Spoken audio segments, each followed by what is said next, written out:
Hello, everyone. Welcome back to the Rugby Paper Roundup. I'm your host, Charlie. I'm joined by Cam, as always. Cam, how you doing? Yeah, good. Looking forward to a couple of finals tomorrow, big finals, some Super Rugby stuff this morning and tomorrow morning. It's a good weekend. Weekend. Very good weekend. Crunch time in both of the major European leagues. Well, is the URC a European league with the South African teams and with the Bulls in the final? But yeah, with the two major leagues. But there's been some big news coming out of Saracens this morning. Obviously, you've got your Racing top on. Yeah, Owen completely Farrell.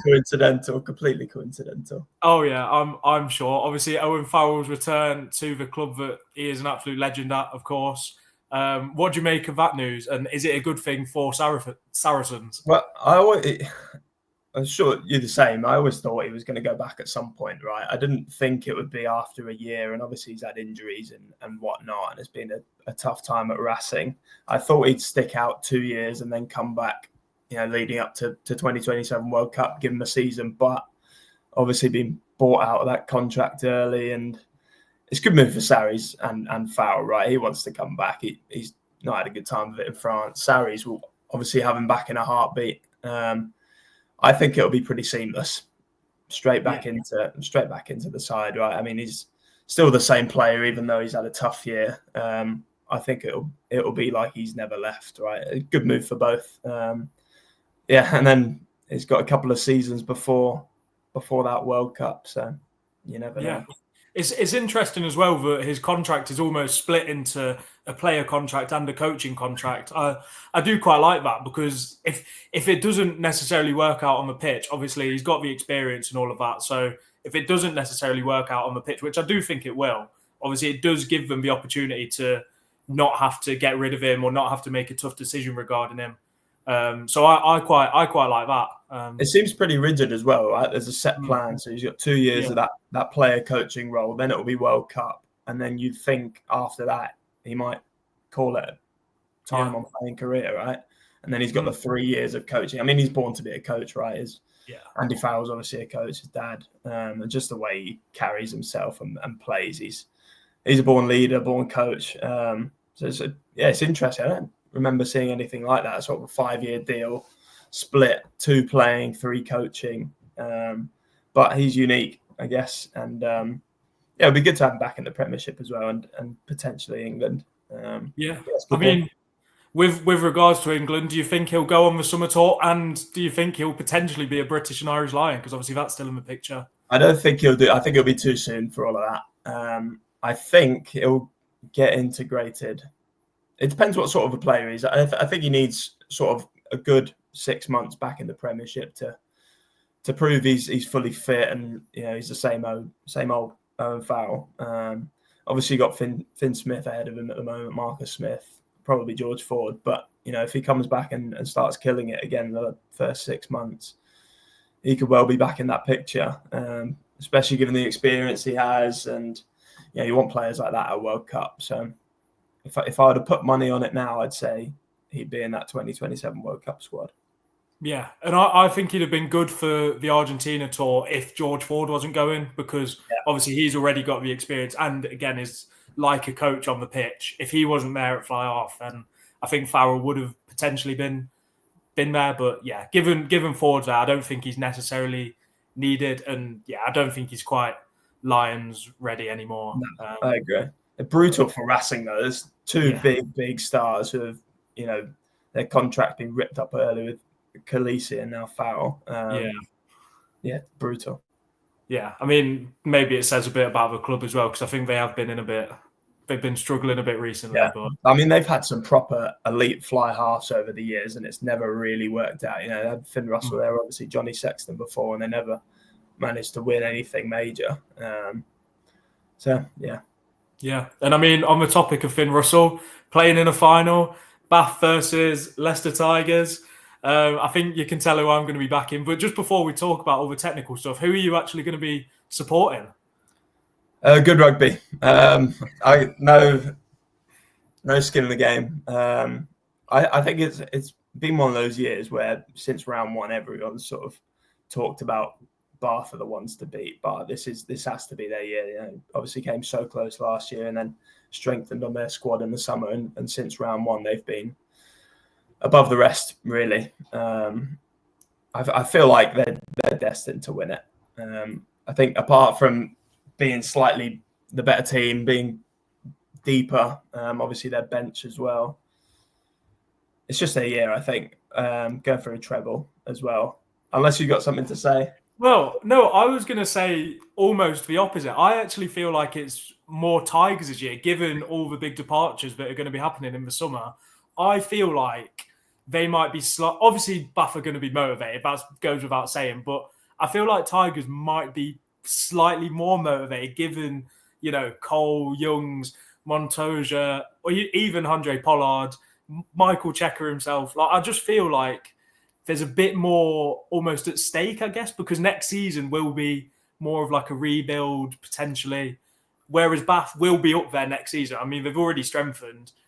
They will be like fighting for the title again, whereas Tigers is not so certain. So I don't know, mate. Well, obviously you can, you know, take it with a pinch of salt, but I just feel like there's potentially more motivation for Tigers.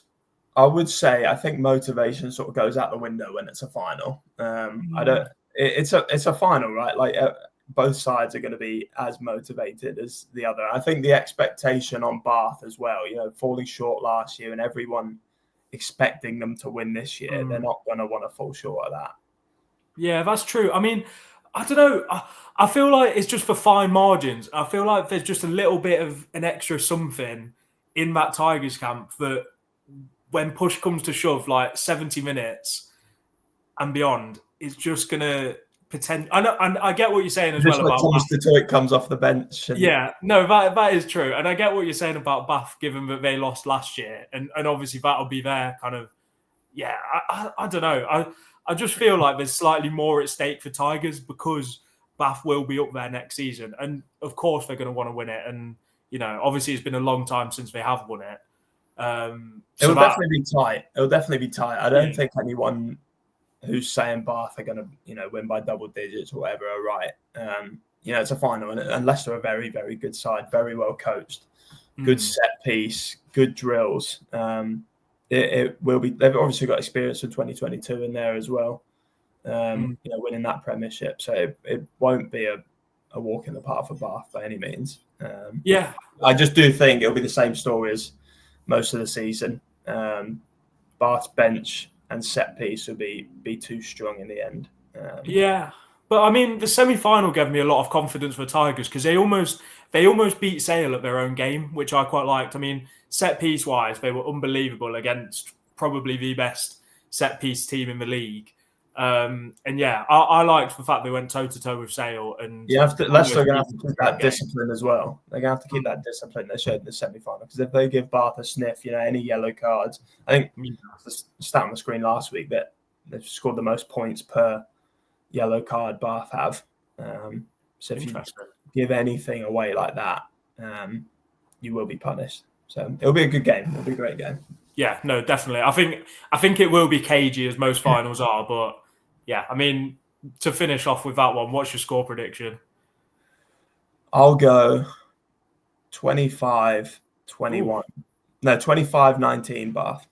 That's a lot more high scoring than I was going to go for. I was going to go like 13-7 or something like that to Tigers. 13 is low. I mean, Bath have scored more. I think more than 50 tries, more than the second most. It's a final. I just feel like it's just going to be cagey as anything. I'm trying to remember the score of last year's final, if it was in the 20s or not.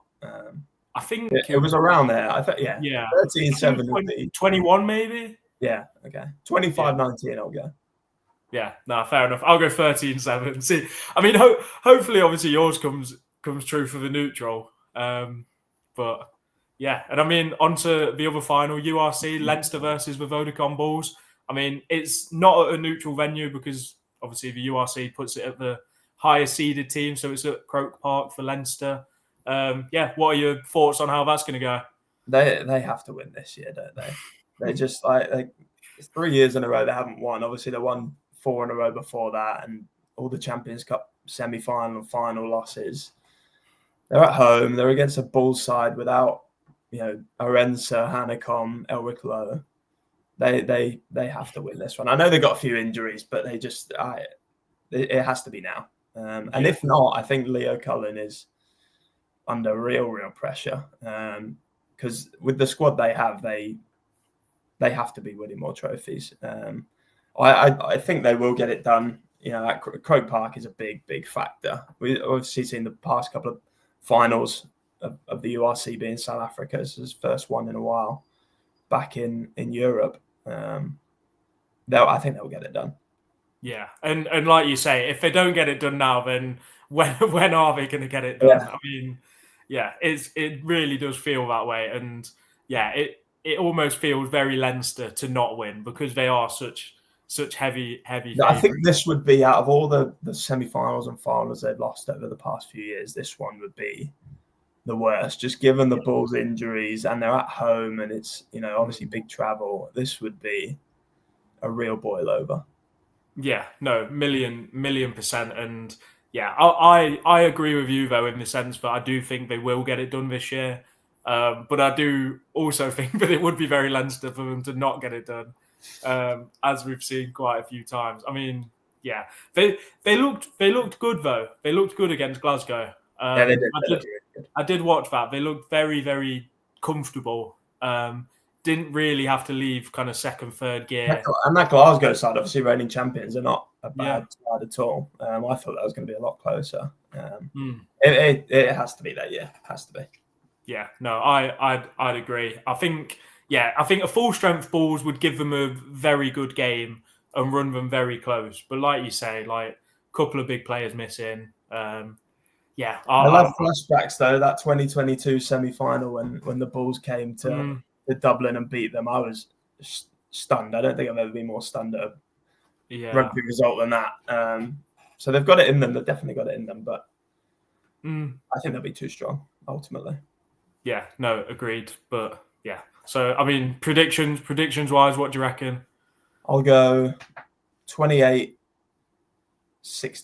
Leinster. I was going to go similar. I was thinking 28-14 in my head. So yeah, more or less the same. Yeah. And I mean, anything else you want to talk about going into this weekend? I feel like that's everything from me. But good weekend.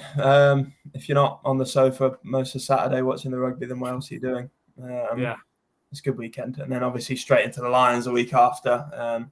It's a good time to be a rugby fan, definitely. Yeah, definitely. The end of the season is always the best time, and especially with a summer full of things going on. So yeah, no, very exciting times. And come on, you Tigers. But no, thank you very much for watching, and we'll see you soon for another Rugby Paper Roundup.